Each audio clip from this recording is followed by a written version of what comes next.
Learn English through Stories B38 PDF. Adapted and modified by Kulwant Singh Sandhu. Contents: 1. Mini stories 4. 2. Picture dictionary page.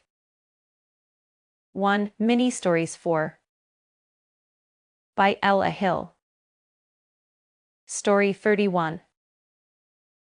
On Saturday mornings our cinema shows films for children. One such morning an old man took his grandchildren to the cinema. At the door there was a list of the prices of tickets, but he could not see any price for tickets for adults for Saturday mornings. The only price which was shown for that time was for children's tickets, so he asked the lady who was selling the tickets how much it was for adults. "Adults?" she said. "No, we don't have prices for tickets for adults for our Saturday morning films. Any adult who is brave enough to go in there to see films like that, and with all those children, can go in free." Story 32. A small talking dog was a big success when it came to our theater. It told jokes, sang songs, and did a lot of other funny things on the stage. But while it was singing one of its songs, a bigger dog came into the theater, stopped, listened for a few moments, and then ran up and jumped onto the stage. The small talking dog tried to get away, but the bigger dog caught it by the skin of its neck and carried it off the stage. Just as the two animals were disappearing behind the curtains at the side of the stage, the small talking dog said, "I am sorry about this, everybody. This is my mother. She doesn't want me to be an actor. She wants me to become a doctor."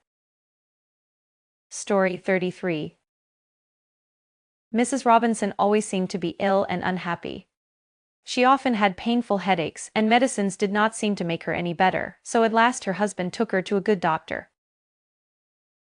The doctor examined her carefully and asked her a lot of questions. Then he suddenly put his arms around her and gave her a big kiss.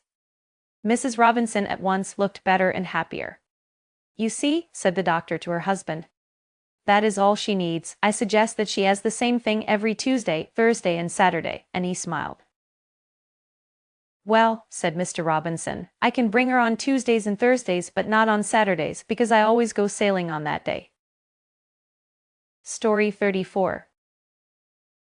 A pretty well-dressed young lady stopped a taxi in a big square and said to the driver, "Do you see that young man at the other side of this square?"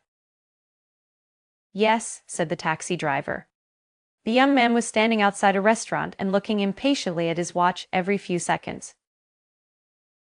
"Take me over there," said the young lady.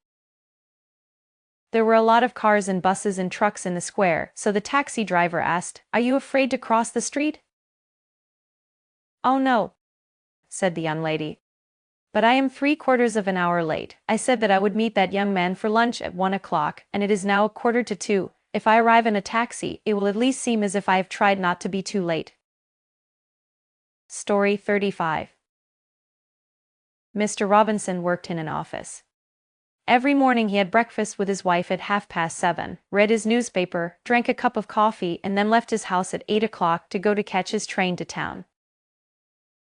One morning he was still sitting comfortably at the breakfast table, and reading his newspaper at 8:05. He did not seem to be in a hurry and asked his wife for another cup of coffee. "Another cup?" she asked. "But aren't you going to the office today? Have you got a holiday?" "The office?" he said and looked up from his newspaper very surprised. "I thought that I was at the office." Story 36.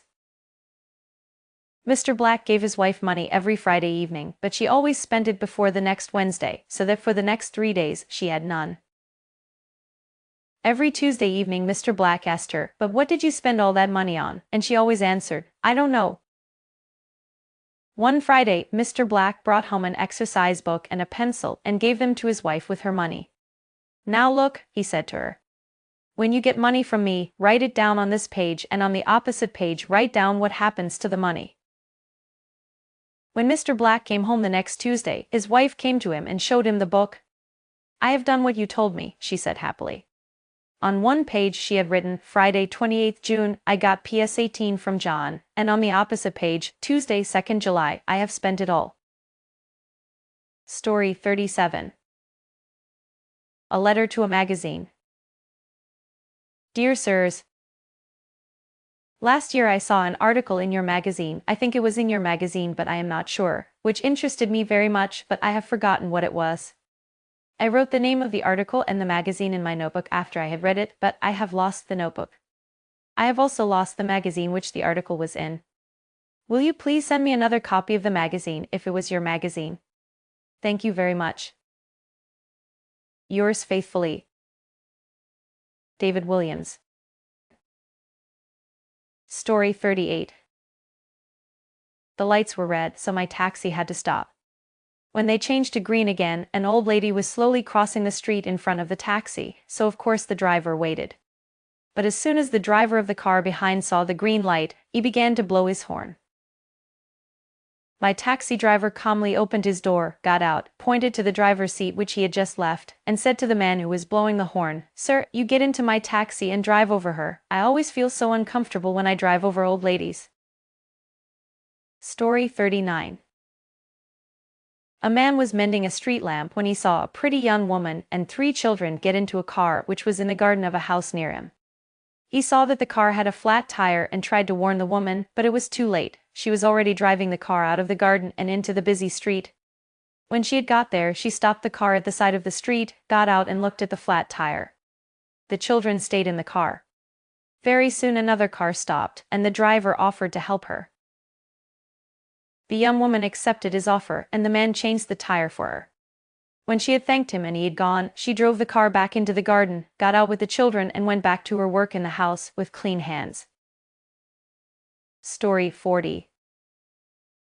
A man wanted to sell his old horse, so he took him to the market. Because the horse was old, nobody wanted to buy him, but at last a young man stopped in front of him and said, "How old is he?" "He is 21 years old," said the older man. "How long have you had him?" "I have had him for nearly 19 years. "And what is his name?" "I don't know, but I call him Tom." 2. Picture dictionary.